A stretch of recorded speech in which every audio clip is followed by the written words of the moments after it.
To be completely honest, don't think I'm gonna have. No! Yeah. Oh.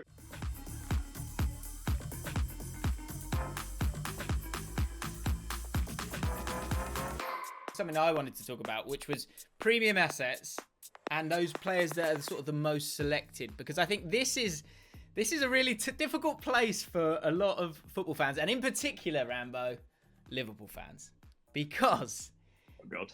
has the time come? And I'm going to get it up here now. We're going to look at all players, and we'll look at teams selected by, FPL managers selected by.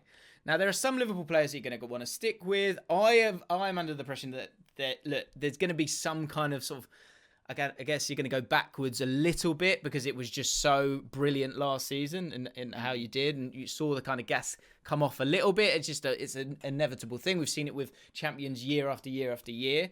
And so with that in mind, when we look at it, look, Alexander-Arnold right there at the top of it. But Mo Salah is the one I wanted to put to you. Is there any way... Mo Salah, 3 years on the trot, 233 points last season. But he is... And that's 3 years on the trot. He's been a top scorer in FPL. Yet somehow, people don't want to go near him. And he's not in my first draft. And he wasn't in my first draft. And then I thought, what am I doing? Like... This is outrageous, but a lot of people are sleeping on him, Rambo. Rambo, is there any understanding behind that as a Liverpool fan? I'm like, say it. Just say I'm gonna be completely honest. Don't think I'm gonna have. No! Yeah. Oh, he's in my first draft, right? Oh my word! I'm sorry, bro. I know you're sat behind me watching. He's literally, come get him. Go get him. I'd like him to be in this conversation. That'd be nice. Go get Salah for a second. So let us know in the chat right now. Let us know, what do you think about this? Mohamed Salah, 12 million. He was 12 million last year, I think. Pretty sure he was. He was. Yeah. 3 years on the trot. Yet for some reason, I'm sleeping on him. Rambo is sleeping on him. The world is sleeping on this guy. Why? And will we regret it? I think, right, because he's been the only player in my FPL team for the last 2 seasons who's been in the team throughout the entirety of the season. I never switched to Mane. I never switched to anyone else. I even switched Kevin De Bruyne to Son just to keep Salah in there. I just think the drop-off thing is definitely real. I mean, his ownership's still pretty high this season. I think it's like 30%. 30, yeah. But considering this, I mean, look, we're going 30% is good for a guy who's been top for the last 3 seasons. But the biggest thing for me is Liverpool will have a drop-off and someone will be the one who drops off the most. And I don't know why, but the eye test just hasn't been doing it for me. And Salah's always missed chances. I mean, it's just become an agenda now that people say he misses chances, but he does always just miss chances. That's his nature. This is such a stupid reason, man. Such a stupid reason. Just going to say it. There's no stupid reasons in FPL if you get it right. Wait for this one, though, because I think this is actually stupid. When Torres trimmed his hair, Torres became crap. Salah just trimmed his hair. Got rid of this. He's finished. I don't like short hair, Salah. Yeah, it's like Samsonite. Is it Samsonite? Samsonite. It's a briefcase. Samson. Yeah. I mean, maybe that's it. Maybe the power was in the hair. But people, do you know what I think though?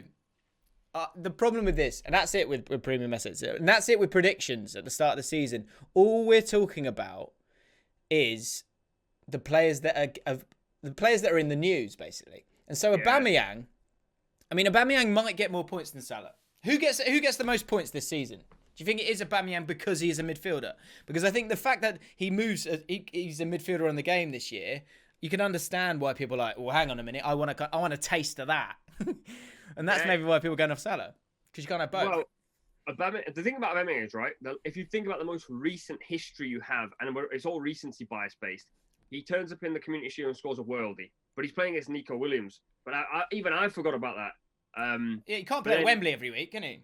Yeah, exactly. And he loves Wembley, but his last 2 appearances at Wembley are your most recent history of Aubameyang. I think him being a midfielder is a massive bonus. But I think the biggest issue this year is, and you'll know this because last year you could get more premium assets in. This year, someone has to go, some premium asset has to be sacrificed. And because Bruno was so delightful at the end of last season, because Donny van der Beek's come in and he's won the most penalties since like 2016 in the top 5 European leagues, and Bruno takes penalties. You've got Kevin De Bruyne, who's almost undroppable. You've got Sterling, and you know City are going to come out strong. You've got Mane, who's been passing the eye test more than Salah, and you've got Trent, who's relatively expensive. You've then got Werner, who's expensive. I just think Salah's become the easiest one to sacrifice. People that I'm going to get... De Bruyne will be in my team as soon as he is available. Obviously, everyone knows, first week, Man United, Man City, Burnley. I'm forgetting the last one. Who's the last one? Is it Villa? Someone else is not playing in that first week. I think I've got it here, actually, if I scroll down to the bottom. There you go. Aston Villa. I was right. So they're not playing in that first week. But De Bruyne, Sterling, all these guys are going to come back. They're going to score goals. They're going to be great assets as long as they are playing. And De Bruyne is probably the one that we're all able to trust last year. And probably the biggest reason why I did well last year was that he was always in my team. Whereas some people were kind of trying to figure it out and then went, okay, right, I need to stop doing this, which is understandable because it's Man City. But in terms of those premium assets, we've spoken about Werner, and I think Werner makes me nervous about Chelsea. But then actually, if I'm really calm with it, he has to play. Yeah, he's going to play. I think they're going to do well, and I think he's going to score goals. Alexander-Arnold is one that, to be honest, that's a toss up there. Robertson or Alexander-Arnold when you've got a 7.5 and a 7. But you cannot not have Alexander-Arnold in this team, right? How I see it with Trent Alexander-Arnold, the simplest way I look at it is, if you got offered a 7.5 million player in any other position, a forward or a midfielder, who was getting 200 plus points, he is the bargain of the season. But because he's a defender, we're going, nah, he's too expensive. Yeah. 200 plus points. He's the only. I believe he was the only player. He's the only player this season in that price bracket who got over 200 plus points. Last season, Mane, De Bruyne, Salah, AUBAMEYANG were all over that price. So I think I just got in my head. I'm like, why are you fighting over 0.5 million? Just change your keeper, man. Keepers get less points. Everyone knows that. Don't lose it on something so like concrete like that. And I think this season it's going to be a lot about the 0.5 millions and small margins. One that I wanted to, this randomly just came to my head, and I'm sure you'll know where it's from, but the barest of margins. That's from the Cricket World Cup final. Right. Yeah, By the barest of margins. I was back to FPL. I was going to ask you about Harry Kane. He's the joint most expensive striker. And you've been watching All or Nothing. He looks like he's got something about him this season. Is he someone that you're going to consider at any point in the season? So he is. That's a great premium asset that we've got here. And strikers and midfielders, formations, we haven't touched on that too much. But in terms of striking assets that of sort of a premium price, there are very few now, especially with Aubameyang going into midfield. You've got Martial's only 9 million. Yeah. Which is crazy, really. Vardy, 10 mil because he's so consistent. But actually, that almost feels a touch overpriced now because I think we're all a bit concerned about Leicester City this season. And then you've got an aging Aguero and you've got a Harry Kane who, for me, he's just constantly injury prone. And it's a bit like Danny Ings where I need to see a good run in the team where he's not injured. Because if he's not, and I can trust that he's going to be playing every single game, I put him in my team. Even at 10.5, because actually if you think of his sort of goals per game, there is value in that. There's an element of value in that. He's been more expensive than that. I'm sure he has over the years, but it's his ankles or it's his hamstring or it's something like that. Like if Spurs are playing well and winning games, he's scoring goals. I think the same goes for Son. Son's, we're going to have a look at our teams in literally a second, but Son is in my team. Spoiler alert. Because I've just been gagging for him for a long time. But it was, when you look at Spurs, again, there's only a few assets there that really catch the eye. Kane does catch the eye, but I just don't trust that he's always going to be fit. And so that's the problem with him. And that's why he doesn't get into my team. And I think there's better value elsewhere. FJC just saying in the chat, Greenwood as a mid will be strong.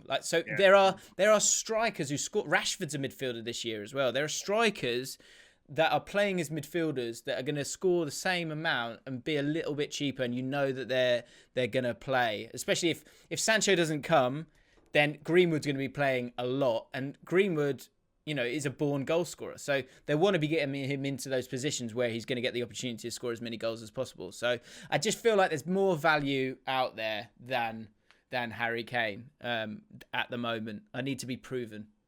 The Greenwood thing, we're just going to quickly touch on that, and then I think we should have a look at your team. Greenwood at 7.5 million is really attractive, but I think his age, if he plays every single week, and you saw it at the end of the last season, he's going to burn out. Kids that age do just burn out. He's going to get tired. And you saw against Sevilla, he looked like he was lost. And that's nothing to do with him. But at 18 years old, we saw it with Dan James, actually. Last season, he's 21. Yeah. Start of the season, he must have played 15 games straight. Must have played 80, 90 minutes in every single game. By the second half of the season, his legs were gone. He looked half the player he was in the first half of the season. So I'd be concerned about Greenwood, maybe see how much he plays. I imagine he's going to play every single week because they don't have another right-sided player. I think the one thing that you might see with the players that have come in, they're a touch top heavy there. Like you can play McTominay in that midfield three, and then maybe if you've got Fernandes there, you might start him out on the left hand. You might just kind of move it about a little bit, and that way you might actually see. I wouldn't be surprised if you saw Martial and Greenwood sort of play as that central striker, like quite a lot. Yeah. I think he might use him there sometimes as well as anywhere else, because Agallo's re-signed, who is an option if you are keen on him. But I would stay away because I think he's your Europa League guy. He's your Robbie Fowler turning back to Liverpool and just being happy to be there. Just biggest smile on his face as he comes in for training, and he gets a couple of goals in games that you kind of dominate. But I think the reason why they've re-signed Agallo, as much as anything, is to maybe at times give Greenwood that little bit of a rest so that they can use him in the Premier League, because they rate him so highly, and they should do. Yeah. I mean, the issue for United is going to be that front three, because Rashford does get injured pretty commonly, and Greenwood can get tired, and then you're going into your Dan Jameses and players you haven't seen enough of at the highest level consistently. The other thing quickly on Bruno would be, he's a player that hasn't been mentioned too much because everyone's like dead set on him. But I'm convinced, and we've seen this so many times, season after season, a player comes in. I'm not there yet. Yeah. No, wait. I'm not on the Bruno bike yet. He's not on it. Really? You've locked it up, have you? If you haven't locked it up, you just put it on the side. See, someone will come and take that. Someone will come and take that. It's a fold-up bike, so I folded it up for a bit and put it in the corridor. Yeah. Okay. And when it's time to ride the bike, I will hop on the Bruno bike. Okay. But right now, I think there's players that come in. It's hilarious for people who didn't know about the Bruno bike. Yeah, mate. You're just going, why are they talking about bike? Welcome to James Allcott content. There will be niche jokes that will go over your head. But if you stick around, you'll learn some. Carry on. Yeah. I was just going to say, I think players come in, and often what happens is they frighten the league, and they just set the league alight, and you think, oh my God, he's the best thing since sliced bread. But people will now know what he's all about. And he's a quantity player. And last season, he was shooting whenever he wanted. He was passing it, like trying passes whenever he wanted. This season, I think teams are going to just close him down. And teams are going to be horrible to him. And teams are going to make his life really difficult. And he's getting a reputation to dive a little bit. So I don't think we're going to quite see the Bruno we saw at the end of last season. But even right at the end, he looked tired. So I think I'm not sure about Bruno's a dead set. I can't believe people are going, he's more of a dead set than Aguero, man. People are just going, Aguero's finished again. Don't say that about Aguero. Yeah. Every year, everyone says he's finished. His knee's gone. He's not as fast anymore. First game, he'll turn up and whack 3 in. Aguero's back, lads! Aguero! The one thing I say about Man City is, if they wanted a striker, they would have gone and got one. So they must. So it's actually. And we've said this for a few years as well. It's a massive year for Jesus, because if he doesn't become the main man and is scoring, if he isn't in the top 2-3 goal scorers this season, then really you do need to get the replacement in. You can't just be living off Aguero forever. They're going to have to do that. So it's a huge season for him. Answer this for me, Rambo. Premium picks. Which, if you can only have 2 from that list, the most expensive players, obviously Aubameyang there as that midfielder with Mane as well, although top 3, yeah. If you can only have 2 of those guys, which 2 do you want? As in for game week 1 or just generally? If it's a set and forget, who gets the most points out of those 2, and ultimately who probably gets the most points this season? I would put Aubameyang in there. He'd be a set and forget for me, and I'm going to go with It's a bit left field, this one, but I'm going to go with Sterling. I think he started to show some like real signs of maturity in his game. And KDB's playing deeper. And so I think we're going to see Sterling come to life. Maybe we might see him play through the middle a little bit. But yeah, only just. It's really hard to pick because I just know Salah is going to eat my face off when this goes wrong. Maybe my two. Who'd be your two? I think De Bruyne. I can't step away from De Bruyne. We've been through too much together. So I think De Bruyne has to be in there. The name that keeps jumping up and it's looking at me is Werner. Yeah. I just think new season, new team, a lot of excitement, bit of momentum, teams being a bit scared of them, nice opening fixtures really, apart from that Liverpool fixture. I could just, Ziyech like putting it on a play, and even more than that, the players off the bench coming on to create the chances for him. With Aubameyang, it's, I think, look, they were better in the second half of last season. Ceballos looks great there, and I think they've re-signed him, haven't they? So, he will find a way to score goals. I just think the XG, coming back to what we started at the start of this episode, the XG was really high for Chelsea, but they weren't finishing it. And I think Werner coming in will do that. And I just think I think we should do that as well. I think we should put together a set and forget team for the season and see what happens. Yeah.